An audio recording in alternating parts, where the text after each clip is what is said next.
बिस्मिल्लाहिर्रहमानिर्रहीम। रोज़ों की क़ज़ा के बारे में एक सवाल पूछा गया है कि क्या रोज़ों की क़ज़ा अगर हमने करनी हो, हमारे 2 या 3 रोज़े रह गए हैं रमज़ान के, तो हम उसकी क़ज़ा करना चाहते हैं, तो क्या लगातार रखने ज़रूरी हैं या एक हफ़्ते में एक रोज़ा, दूसरे हफ़्ते में दूसरा रोज़ा और तीसरे हफ़्ते में तीसरा रोज़ा रखा जा सकता है। या आप समझ लीजिए कि एक होता है रोज़े की क़ज़ा, दूसरा है रोज़े का कफ़ारा।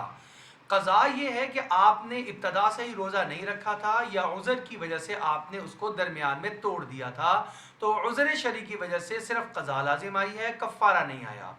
तो जो क़ज़ा है उसको आपका इकट्ठे रखना हरगिज़ ज़रूरी नहीं है। आप उसको इकट्ठे भी रख सकते हैं और अलग अलग भी रख सकते हैं। लेकिन जो कफ़ारे के रोज़े हैं उनका लगातार मुसलसल 60 दिन रोज़े रखना ज़रूरी है। एक दिन भी दरमियान में क़ज़ा हो जाएगा तो नए सिरे से तरतीब को शुरू करना पड़ेगा, सिवाय उन ख़वातीन के कि जिनको इन 60 दिनों के दरमियान में अय्याम हैज़ आ जाएं, मेंसेस के दिन आ जाएं, तो ये उनके उज़्र शरई शुमार होंगे। ये 3 दिन रहें तो ये 3 दिन रोज़ा नहीं रखेंगी, लेकिन जैसे ही ये मेंसेस से पाक हो जाएं फ़ौरन रोज़ा रखना शुरू कर दें। इनका ये तसलसल बरकरार रहेगा, क्योंकि ये इनकी अपनी कोताही नहीं है बल्कि ये अल्लाह का एक निज़ाम है, लिहाजा इसमें रुख्सत दी गई है। दूसरी बात ये भी समझ लीजिए कि आपके रमज़ानुल मुबारक के रोज़े जो क़ज़ा हुए थे वो तो गर्मियों में रमज़ान आया था, आप उसकी क़ज़ा सर्दियों में भी रख सकते हैं, और अगर सर्दियों के रोज़े हैं तो उनकी क़ज़ा आप गर्मियों में भी रख सकते हैं। एक और सवाल हमसे पूछा गया कि मेरे ज़िम्मे क़ज़ा रोज़े अभी मौजूद हैं लेकिन नफली रोज़ों के औकात आ जाते हैं, तो जैसे मुहर्रमुल हराम के 2 दिन के रोज़े रखना बड़े अजर सवाब का बाइस है। इसी तरीके से मुख्तलिफ अय्याम हैं जिसके अंदर रोज़ा रखना बड़ी फजीलत की चीज़ है। ज़िलहिज के पहले 9 दिन हैं उनके अंदर रोज़ा रखना बड़े अजर सवाब का बाइस है। तो क्या मैं नवाफिल रोज़े रख सकता हूँ या अय्याम 20 के रोज़े रख सकता हूँ जबकि मेरे ज़िम्मे फ़र्ज़ क़ज़ा बाकी हो?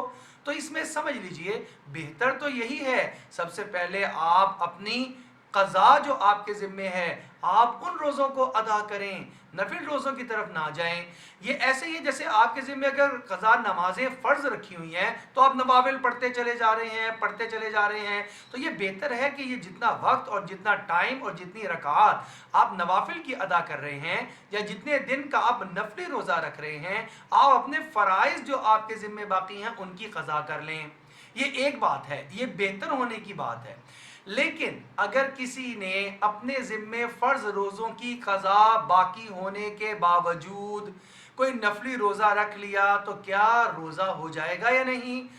और किसी ने फ़र्ज़ नमाज़ें अपने ज़िम्मे क़ज़ा बाकी होने के बावजूद नवाफिल की नीयत कर ली और नवाफिल पढ़ने शुरू कर दिए, तो क्या इसके ये नवाफिल अल्लाह के यहाँ कबूल होंगे, अजर व सवाब मिलेगा भी या नहीं? तो इसका जवाब सुन लीजिए, ये नफिल का अजर व सवाब अपनी जगह पर अब कायम है, यह आपको ज़रूर मिलेगा। लेकिन नफिल वो होता है जिसके बारे में पूछा नहीं जाएगा।